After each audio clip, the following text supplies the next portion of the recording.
Reciban nuestro saludo en esta, la octava actividad orientadora de Clínica 1, en la que abordaremos el estudio de los principales síntomas y signos del sistema cardiovascular.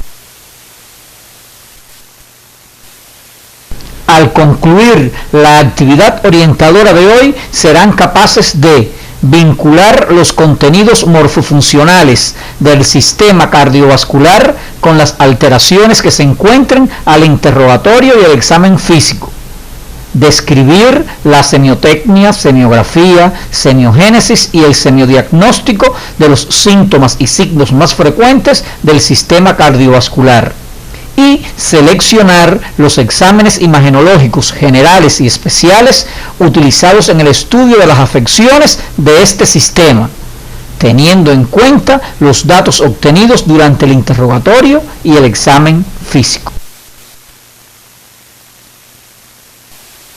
Como recordarán de sus estudios de morfofisiología, el aparato circulatorio contribuye a la homeostasis de otros aparatos y sistemas del organismo, a través del transporte y distribución de la sangre a los tejidos, entregando sustancias como el oxígeno, los nutrientes y las hormonas, y retirando los desechos.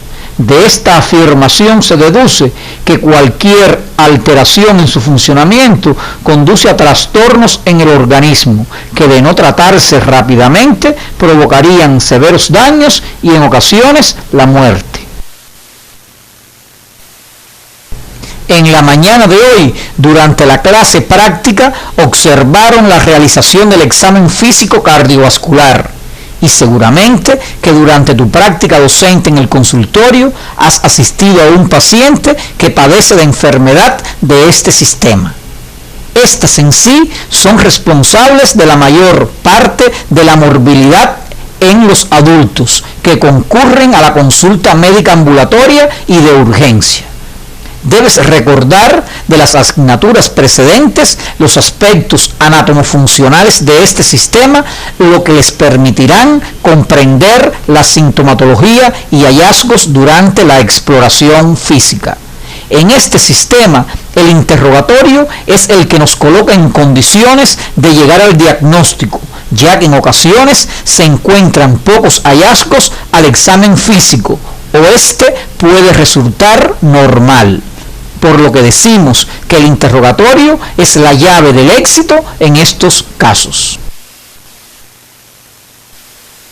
Es por ello que debemos resaltar la importancia de la anamnesis próxima y remota. Veamos algunos aspectos. La edad es un factor de importancia. En las primeras edades se presentan las anomalías congénitas con mayor frecuencia y en las edades avanzadas las patologías coronarias. El sexo es otro factor que no determina, pero tiene gran importancia, ya que se ha observado que en el sexo femenino, por ejemplo, durante el embarazo pueden aparecer enfermedades de este sistema. Entre los antecedentes personales cobran interés los hábitos tóxicos como el consumo de alcohol y del tabaco. La profesión que se desempeña es importante, pues los pacientes que están más expuestos a tensiones emocionales y estrés son los más propensos a padecer de estas enfermedades. Aunque no se ha demostrado la herencia en las enfermedades cardiovasculares, sí existe una predisposición a ellas entre miembros de una misma familia. Profundiza estos elementos en tu libro de texto. Los principales síntomas de este sistema son el dolor, la disnea, las palpitaciones y las manifestaciones encefálicas. El dolor y la disnea, los que unidos a los signos del choque de la punta, el roce pericárdico y los soplos cardíacos, serán abordados en la actividad de hoy. Estos y otros síntomas se presentan de forma aislada y combinada en diversos síndromes cardiovasculares. Comenzaremos por el dolor de causa cardiovascular. La tendencia es localizar el dolor cardiovascular en el tórax y no Todo dolor torácico es debido a esta causa, lo que ya fue profundizado durante el estudio del sistema respiratorio. Este dolor es provocado en el corazón o los grandes vasos que salen de él, lo que se llama dolor central. Aquel que se origina en arterias y venas de los miembros se denomina dolor periférico. Por la importancia y frecuencia nos dedicaremos al dolor central. En las últimas décadas del pasado siglo se puso de manifiesto la teoría aceptada que explica el dolor refiriéndose a la acción de las prostaglandinas y sus precursores que estimulan los receptores y la participación del reflejo viscerosensitivo como parte del mecanismo directo del dolor. Profundiza la fisiopatología del dolor en tu libro de texto. El dolor de causa central se clasifica en dolor anginoso, dolor precordial y algia precordial. Ante todo dolor, precisarás las características semiográficas que ya conoces de actividades anteriores. El dolor anginoso tiene las siguientes características semiográficas. Es agudo, se localiza en la región precordial, de carácter profundo, duración de unos segundos a minutos. El paciente refiere sensación de muerte inminente o angustia. Se irradia al hombro izquierdo, brazo izquierdo, en particular a la porción cubital o interna del brazo, hasta el dedo meñique, al cuello. Aparece relacionado a los esfuerzos y las emociones, al frío y en ocasiones en reposo. Su causa fundamental es la isquemia del músculo cardíaco. Algunas interrogantes que debemos realizar al paciente con dolor precordial de posible etiología cardiovascular son: ¿se relaciona con el esfuerzo? ¿Cuál es su duración? ¿Qué tipo de actividades desencadenan el dolor? ¿Qué tan intenso es? Descríbalo en una escala del 1 al 10. ¿Hacia dónde se irradia? ¿Se acompaña de otros síntomas? ¿Cuáles son estos? ¿Cómo se alivia?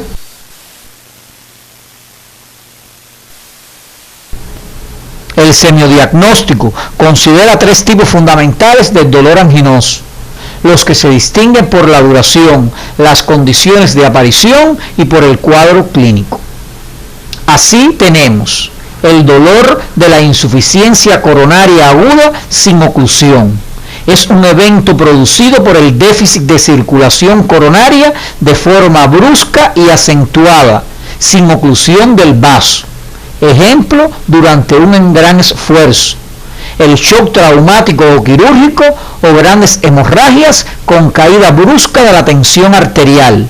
El dolor se caracteriza por ser breve, asociado a los hechos anteriormente citados.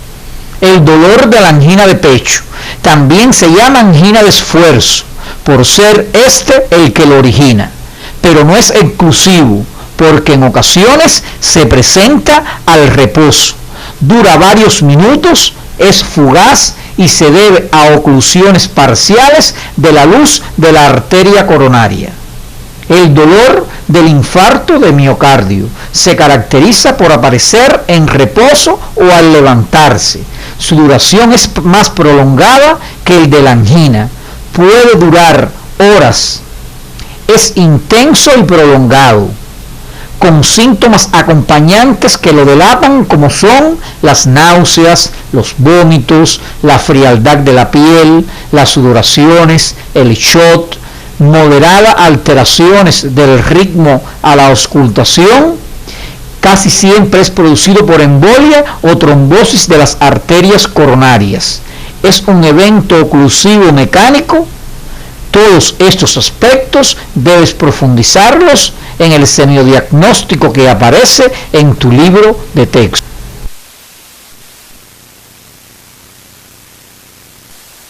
El dolor precordial simple, definido como dolor superficial, es de intensidad moderada, de escasa irradiación. Se presenta en afecciones del pericardio como son las pericarditis, en afecciones aórticas como las aortitis sifilíticas y a veces en sujetos sensibles con extrasístoles, entre otras causas. Las algias precordiales se localizan en cualquier punto. Son bien localizadas, acompañadas de hiperestesias cutáneas, disnea nerviosa, palpitaciones, las que se consideran de causa psicógena. Otras causas serían las lesiones osteoarticulares, la dilatación gástrica y el espasmo del cardias, entre otros. Revisa en tu libro de texto básico la semiogénesis y semiografía de estas y en el material que aparece en tu CD. Hasta aquí hemos abordado los distintos tipos de dolor torácico de causa cardiovascular, sus características, el semiodiagnóstico, la semiogénesis y su clasificación, lo que te permitirá valorar la importancia de un interrogatorio bien dirigido, sin despreciar ni olvidar ningún hallazgo o elemento semiológico. Hay que destacar una causa de dolor torácico de origen cardiovascular que es agudo, repentino, muy profundo, de localización retroesternal, con sensación de desgarro, causado por el aneurisma disecante de la aorta, lo que representa un cuadro muy grave y mortal, que puede simular un infarto agudo del miocardio. El dolor torácico, por su importancia, será objeto de estudio en el seminario de la semana y en la discusión de caso clínico, lo que te permitirá profundizar en este tema. Otro síntoma frecuente, como ya citamos, es la disnea de causa cardiovascular. La disnea fue estudiada entre los síntomas respiratorios, con sus diferencias y características distintivas. En este caso, la disnea se debe a trastornos de la hematosis producida por el pulmón congestionado, lo que da lugar a disminución de la capacidad de los alveolos, rigidez pulmonar, disminución de la permeabilidad alveolar y broncoespasmo reflejo. Otros factores que contribuyen son la composición físico-química de la sangre, la disminución del débito cardíaco, los factores reflejos en el pulmón ingurgitado, el aumento del consumo de oxígeno y la disminución del débito sanguíneo pulmonar. El factor fundamental de la disnea cardíaca es pulmonar. Todos estos factores han sido estudiados en asignaturas precedentes y deben ser revisados en tu libro de texto. Un dato semiológico de gran importancia es diferenciar si la disnea es respiratoria o de origen cardiovascular.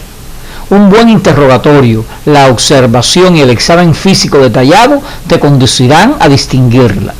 La disnea de causa cardiovascular se clasifica en disnea de esfuerzo. Como su nombre lo indica, aparece con el esfuerzo, a los pequeños, a los medianos y grandes esfuerzos, o disnea de escalera. La disnea de decúbito aparece al acostarse el paciente y se alivia o disminuye al adoptar una posición erecta, llamada ortopnea. La disnea paroxística, de aparición brusca, casi siempre nocturna y no es motivada por el esfuerzo. Los ejemplos más conocidos son el edema agudo del pulmón y el pseudoasma cardíaco, los que se distinguen por su semiografía. La disnea continua, la cual es permanente y se presenta en enfermos con gran anasarca por congestión visceral. Las arritmias respiratorias ya estudiadas en el sistema respiratorio. Estos tipos de disnea debes diferenciarla de la disnea nerviosa o jadeante.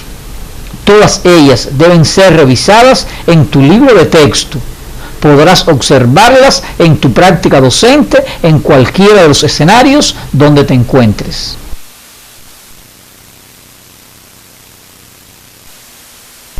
Por sus características y frecuencia nos detendremos en la disnea paroxística.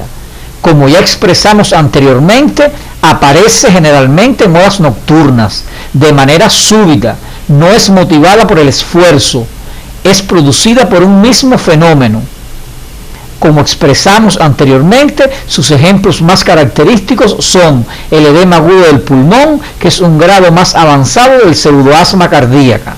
Ambos procesos son de instalación súbita, despiertan al paciente y le causan angustia.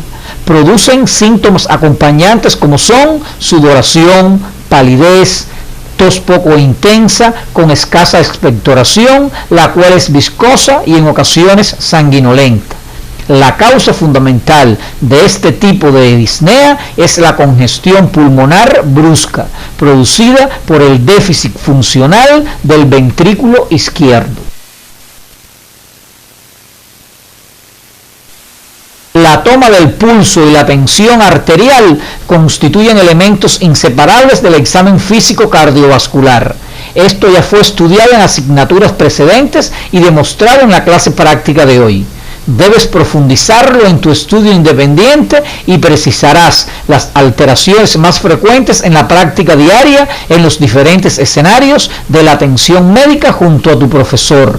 Recuerda su técnica adecuada, pues puedes establecer errores diagnósticos. El examen físico del sistema cardiovascular requiere de educación del oído y seguir las recomendaciones para su realización. Las 4 maniobras se realizan con la metódica demostrada durante la clase práctica, donde la auscultación tiene preponderancia y la percusión es realizada con menor frecuencia sin dejar de subestimarla. La palpación complementa la inspección, pero de hecho se combinan en este sistema para obtener signos de valor semiológico en diferentes regiones. Nos referiremos a la región precordial, donde el latido de la punta o ápex cardíaco puede estar alterado. La inspección y palpación nos permitirán apreciar si existen alteraciones del choque de la punta. Ya conoces sus características normales. Ahora nos referiremos a sus alteraciones. Describirás sus características semiográficas, dentro de las que se encuentran el ritmo, la frecuencia, su situación y la forma.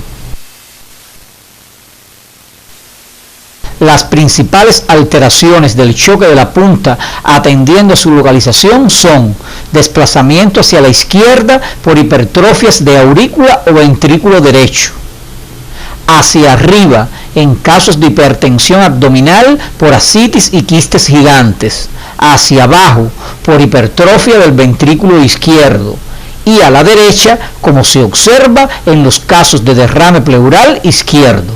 Otras características semiográficas que se describen son la forma, la intensidad y su extensión, que en algunos casos son muy característicos, como el llamado latido en cúpula de Barr, que aparece en las grandes hipertrofias del ventrículo izquierdo por insuficiencia aórtica. Revisa estos aspectos en tu libro de texto.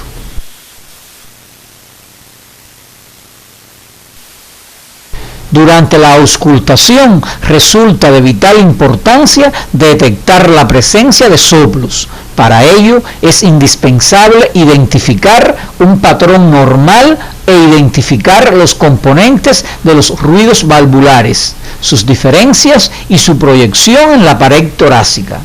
Estos se atribuyen a turbulencias al paso de la sangre por los orificios valvulares, los que pueden estar estrechos o cerrarse de manera insuficiente la válvula. Atendiendo a esto, pueden ser sistólicos, diastólicos y sistodiastólicos. Para cada uno de ellos se definen atributos o características que permiten diferenciarlos, y estos son la intensidad, el tiempo, el timbre, el momento en que aparecen, la duración, el sitio donde se auscultan mejor, su propagación o irradiación, las modificaciones que sufren con la respiración, el esfuerzo, los cambios de posición y el tratamiento.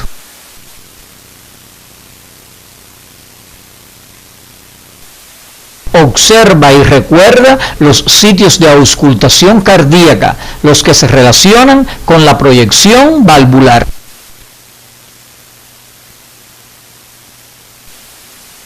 Cuando se ausculta un soplo, se deben definir las siguientes características que son de gran valor semiológico. La intensidad se representa en 6 grados, que van desde muy débil, casi imperceptible, hasta la intensidad máxima, la que puede escucharse aún sin la utilización del estetoscopio. El tono puede ser desde grave hasta agudo. El timbre está en relación con la lesión valvular y pueden ser suave, aspirativo, rasposo o áspero.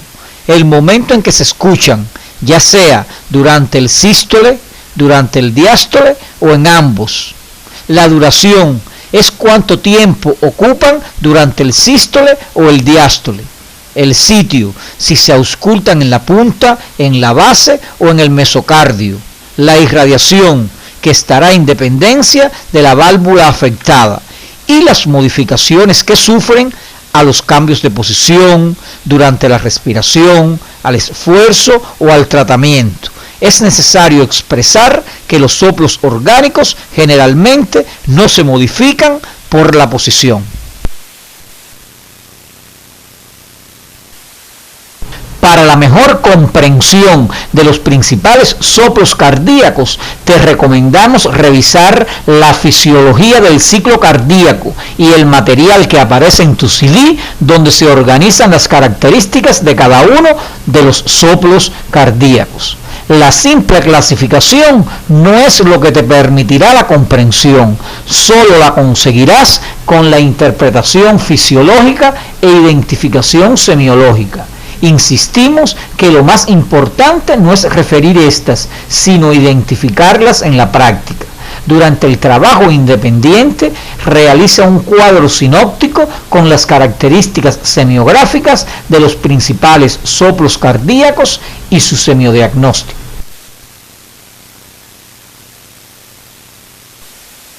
Los soplos del mesocardio también revelan entidades o procesos patológicos a nivel del corazón. Los soplos sistólicos a este nivel se relacionan con comunicación interventricular, también llamada enfermedad de Roger. Esto origina un soplo holosistólico de regurgitación de gran intensidad, agudo, rasposo, que se irradia en forma de barra a la región precordial. Tiene origen congénito y se presenta en la infancia. La estenosis mitral se observa frecuentemente como complicación de la fiebre reumática por calcificaciones y de etiología congénita. Produce una valvulopatía característica desde el punto de vista auscultatorio. Sus características distintivas a la auscultación son la presencia de un soplo a nivel de la punta del corazón, holodiastólico, de tono grave, en forma de rodamiento, que puede irradiarse al mesocardio. Se ausculta mejor en el decúbito lateral izquierdo y se ha descrito su ritmo característico con el nombre de ritmo de Durossier, que tiene como particularidades el chasquido de apertura de la válvula, el arrastre diastólico, el reforzamiento o soplo presistólico y un segundo ruido reforzado. Revisa la semiografía y semiodiagnóstico de este soplo en tu libro de texto. Esta valvulopatía será objeto de estudio en la discusión clínica integrada de esta semana.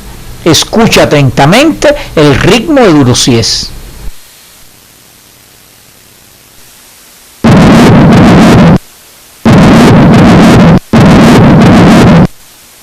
Otro ruido que es posible encontrar se relaciona con las hojas del pericardio inflamadas durante una pericarditis en sus inicios.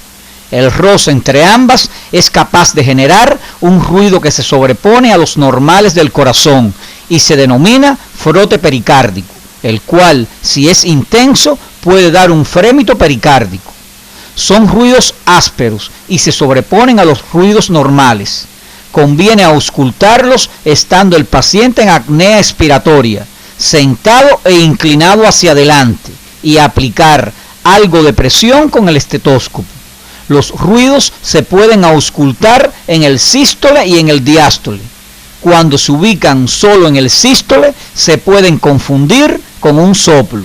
La localización es variable, pero se escuchan mejor en el tercer espacio intercostal a la izquierda del esternón. Revisa estos elementos en tu libro de texto.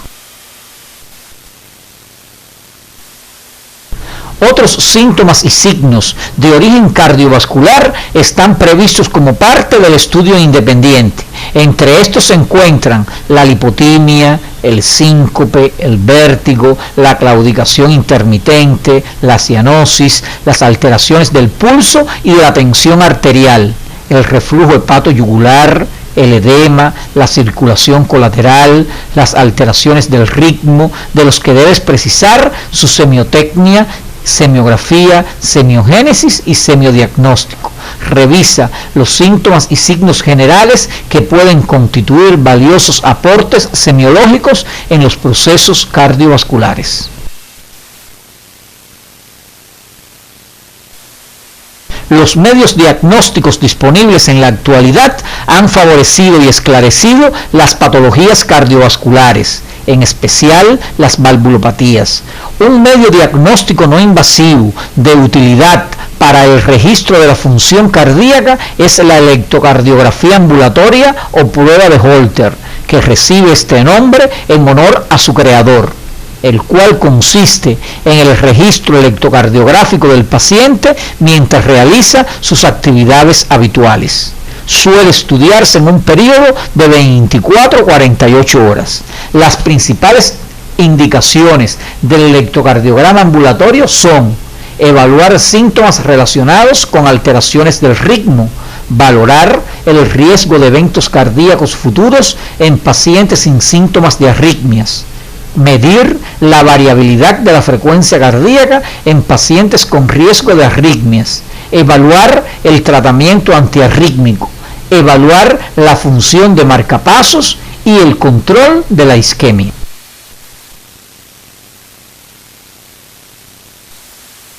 El estudio del sistema cardiovascular por imágenes tiene como pilar fundamental el telecardiograma. Este proviene de dos palabras, tele que significa lejos y cardiograma que significa corazón. Consiste en una radiografía simple de tórax posterior-anterior realizada a una distancia de 72 pulgadas, lo cual evita la distorsión de la imagen cardíaca. El telecardiograma contiene 4 vistas fundamentales, que son frontal o posterior-anterior, oblicuo anterior derecha, oblicuo anterior izquierda y lateral. Esta última es opcional su realización. En la vista frontal del telecardiograma visualizamos en su contorno derecho la vena cava superior y el arco derecho de la aurícula derecha. En el contorno izquierdo se observa la aorta, la arteria pulmonar, la orejuela izquierda de la aurícula izquierda y el ventrículo izquierdo.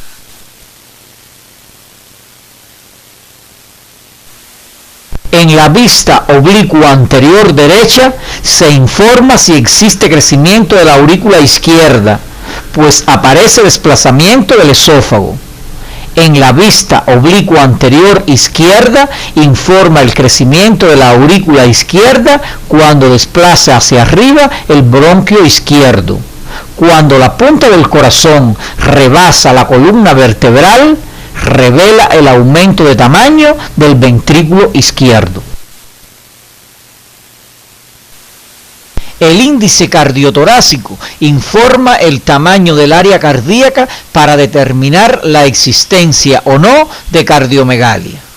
Se traza una línea horizontal que une los bordes internos de los arcos costales, pasando por los hemidiafragmas. Esa distancia se denomina diámetro transversal torácico, DTT. Se trazan dos líneas, la primera desde el borde externo de la aurícula derecha al centro del mediastino, A, y la segunda desde el centro del mediastino al borde izquierdo del ventrículo izquierdo, B. Cuando la suma de A más B es menor que la mitad del DTT, el índice cardiotorácico es normal. Cuando dicha suma es mayor que la mitad del DTT, diagnosticamos cardiomegalia.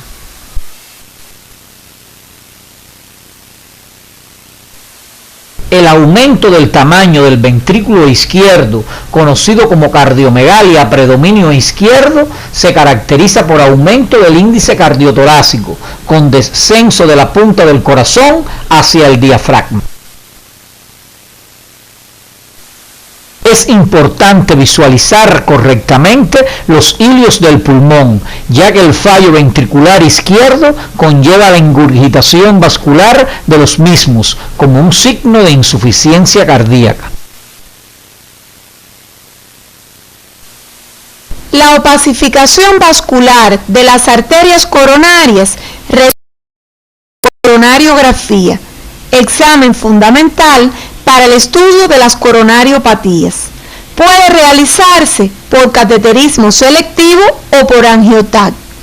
Mostramos una coronariografía por cateterismo selectivo, donde se aprecia estenosis de la arteria coronaria derecha. En la imagen se aprecia una coronariografía por angioTAC, donde existen múltiples estenosis de las arterias coronarias. Esta imagen corresponde a una tomografía axial computarizada multicorte, donde se observan calcificaciones de la pared de la arteria coronaria izquierda. La opacificación vascular de las venas se denomina flebografía, estudio que tiene gran valor para el diagnóstico de la insuficiencia venosa, las varices y la trombosis venosa. En la imagen se aprecia la opacificación del eje venoso esplenoportal con la presencia de varices esofágicas tratadas. La aortografía es la opacificación vascular de la aorta tóraco-abdominal. En las imágenes se observa una aortografía abdominal que evidencia una hiperplasia fibromuscular de la arteria renal derecha y una aortografía torácica que revela coartación de la aorta torácica. La opacificación vascular de las arterias cerebrales recibe el nombre de angiografía cerebral. Mostramos una imagen donde se aprecia un aneurisma de la arteria cerebral media. Como complicación del infarto agudo del miocardio, puede desarrollarse en la pared ventricular izquierda una dilatación denominada aneurisma ventricular. En el rayos X de tórax se observa deformidad y abombamiento del ventrículo izquierdo. En la tomografía axial computarizada simple y a color se aprecia la dilatación aneurismática.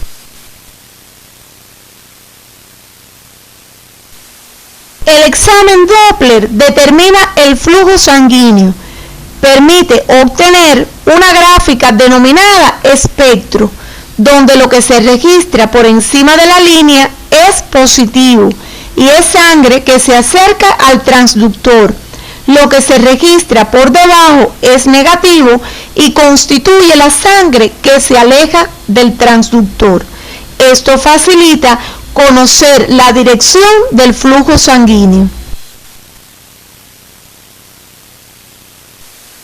El Doppler a color refleja en color rojo la sangre que se acerca al transductor y en color azul la sangre que se aleja del mismo. Es un estudio de gran valor para el diagnóstico de las cardiopatías congénitas. El Doppler dúplex consiste en poder registrar simultáneamente el espectro y la imagen a color, lo que es muy importante para el diagnóstico de las lesiones valvulares estenóticas.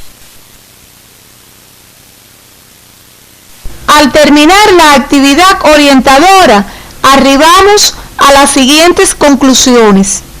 Los datos personales del paciente aportan elementos útiles y no pocas veces fundamentales para la orientación diagnóstica, razón por la cual deben ser puntualizados antes del análisis de los síntomas y signos. Las afecciones del aparato cardiovascular pueden originar dolor por diversos mecanismos y en cualquier sector del organismo, pero el más común es el dolor de origen isquémico.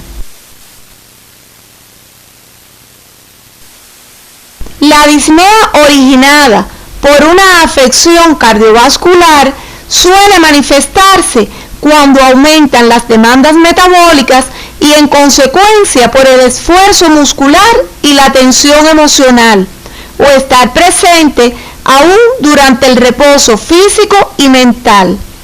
La auscultación es el método exploratorio que brinda mayor información en el examen físico cardiovascular. Los soplos cardíacos son elementos semiológicos de gran importancia en la práctica médica diaria y su correcta identificación necesita de un entrenamiento sistemático. La información que brinda el electrocardiograma ambulatorio no solo tiene valor diagnóstico, sino que tiene valor pronóstico en diferentes patologías. Los métodos imagenológicos en su conjunto permiten evaluar la anatomía, patología y función cardíaca en forma no invasiva, con alta capacidad técnica, diagnóstica, en ocasiones terapéuticas, con riesgos y costos bajos. Con el desarrollo de la tecnología en el mundo y su aplicación en las ciencias médicas, se ha hecho posible en nuestros días realizar y confirmar el diagnóstico de las enfermedades. En el caso de las patologías del sistema cardiovascular, se utilizan para ello desde estudios diagnósticos sencillos como el registro de la actividad eléctrica del corazón hasta estudios más complejos basados en la imagenología intervencionista. En la próxima actividad orientadora abordaremos las principales alteraciones electrocardiográficas y en otros estudios de estas enfermedades.